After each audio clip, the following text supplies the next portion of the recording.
भगवान श्री कृष्ण ने कहा, स्वप्न मनुष्य को स्वतः झूठा और व्यर्थ लगने लगता है। इसी प्रकार उसे इस लोक में अथवा स्वर्ग में, इसी जीवन में अथवा अगले जन्म में भौतिक सुख की कामना तुच्छ प्रतीत होने लगती है। जब उसे इसका बोध हो जाता है तो उसे श्रेष्ठ साधन होने पर भी वेद सत्य का प्रत्यक्ष ज्ञान कराने में अपर्याप्त लगने लगते हैं। श्रीमद् भागवत गीता 2.45 में भगवान श्री कृष्ण ने अर्जुन को उपदेश दिया कि वह भौतिक प्राकृतिक के 3 गुणों से प्रेरित भौतिक कार्यकलापों से परे हो जाएं।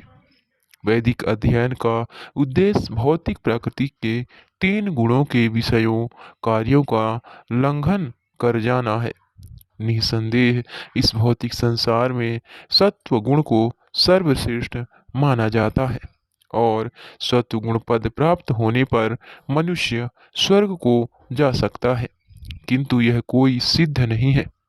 मनुष्य को तो यह निष्कर्ष तक पहुंचना जाना चाहिए कि सत्व गुण पद ही उत्तम नहीं है। स्वप्न में भले ही कोई यह देखे कि वह राजा बन गया है, उसके स्त्री संतान इत्यादि हैं, किंतु स्वप्न के अंत में वह इस निष्कर्ष पर पहुंचता है कि यह सब झूठा है। इसी प्रकार आत्म मोक्ष चाहने वाले पुरुष के लिए समस्त भौतिक सुख अवांछनीय है।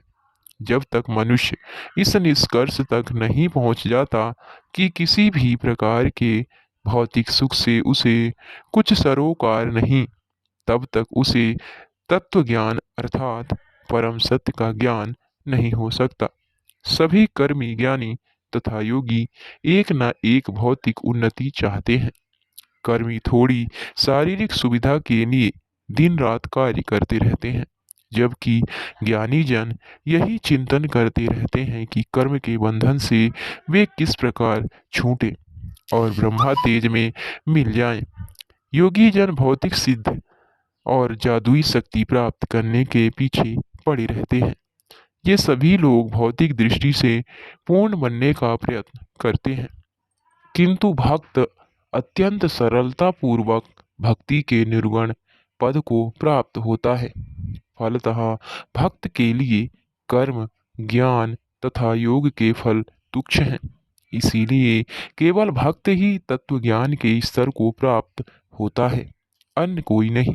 निसंदेह ज्ञानी का पद कर्मी से श्रेष्ठ है, किंतु यह पद भी अपर्याप्त है। ज्ञानी को वास्तव में मुक्त होना चाहिए और मुक्ति के पश्चात ही यह वह भक्ति कर सकता है। जब तक जीवात्मा का मन भौतिक प्राकृतिक के 3 गुणों सतो रजो तथा तमो गुणों से दूषित रहता है, तब तक वह स्वच्छंद अनियंत्रित हाथी के समान रहता है। वह इंद्रियों का उपयोग करके शुभ तथा अशुभ कर्मों के क्षेत्र को केवल बृहत्तर बनाता है। इसका परिणाम यह निकलता है कि जीवात्मा इस भौतिक संसार में भौतिक कर्मों के कारण मात्र सुख तथा दुख का अनुभव करता है। श्री चैतन्य चरितामृत में बतलाया गया है कि भौतिक सुख तथा अशुभ कर्म दोनों ही भक्ति के सिद्धांतों के विरुद्ध है। भक्ति का अर्थ है मुक्ति, भौतिक बंधन से छुटकारा, किंतु शुभ तथा अशुभ कर्मों से इस भौतिक संसार में उलझे रहना पड़ता है। यदि वेदों में वर्णित शुभ अशुभ कर्मों के प्रति मन आकृष्ट हो जाता है तो मनुष्य सदैव अंधकार में रहता है, उसे परम पद कभी नहीं प्राप्त हो पाता। चेतना को तमोगुण से रजोगुण अथवा रजोगुण को सतोगुण में बदलते रहने से समस्या का समाधान नहीं होता, जैसा कि श्रीमद् भागवत गीता 14.26 में कहा गया है। मनुष्य को दिव्य पद पर पहुंचना होता है, अन्यथा जीवन का उद्देश्य कभी पूरा नहीं हो सकता।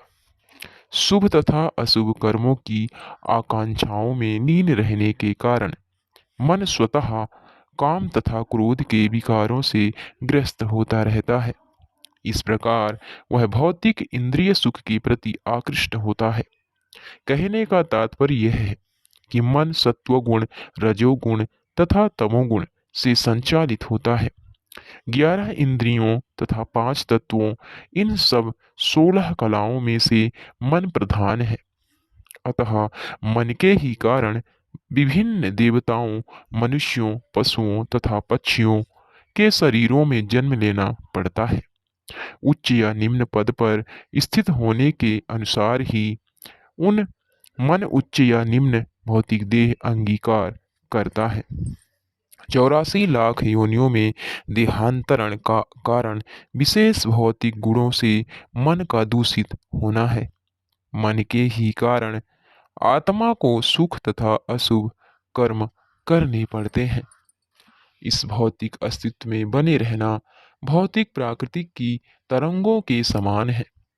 इस संबंध में श्रील भक्ति विनोद ठाकुर कहते हैं, मायार बसे याक्षा भय से खाचा हाबू डुबू भाई।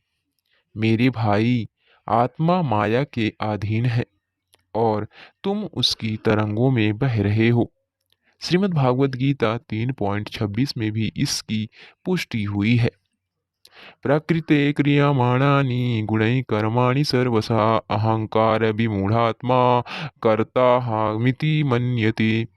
संपूर्ण कर्म वास्तव में भौतिक प्राकृतिक के गुणों से संपन्न होते हैं, परंतु गुणों से उत्पन्न अहंकार द्वारा मोहित जीवात्मा अपने आप को कर्ता मान बैठता है। भौतिक अस्तित्व संसार का अर्थ है भौतिक प्राकृतिक द्वारा पूर्ण नियंत्रण।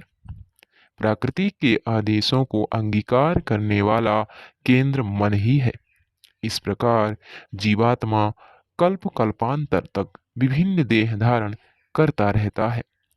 कृष्ण भूलि से जीव अनादि बहिर्मुख, अतएव माया तारे दे संसार दुख। श्री चैतन्य चरितामृत मध्य 20.117। जीवात्मा द्वारा भगवान श्री कृष्ण के विस्मरण से ही वह भौतिक प्राकृतिक के नियमों से बंध जाता है।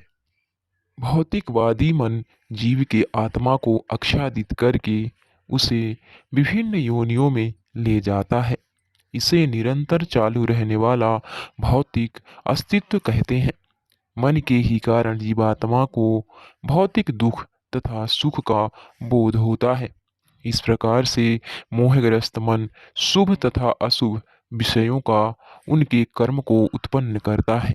इस प्रकार आत्मा बद्ध हो जाता है। इस जगत में भौतिक कार्यकलाप भौतिक प्रकृति के वशीभूत होकर सुख तथा दुख उत्पन्न करते हैं। जीवात्मा मोहग्रस्त होकर विभिन्न उपाधियों के अंतर्गत अनवरत बद्ध जीवन बिताता रहता है। ऐसे जीवात्मा नित्यबद्ध कहे जाते हैं। कुल मिलाकर यह कहा जा सकता है कि मन ही बद्ध जीवन के लिए उत्तरदायी होता है। इसी समस्त योग क्रियाएं मन तथा इंद्रियों को नियंत्रित करने के लिए होती हैं।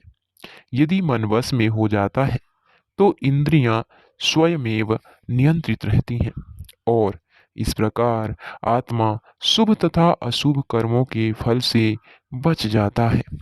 यदि मन भगवान श्री कृष्ण के चरण कमलों में अनुरक्त रहे तो इंद्रियां स्वतः ईश्वर की सेवा में लग जाती हैं।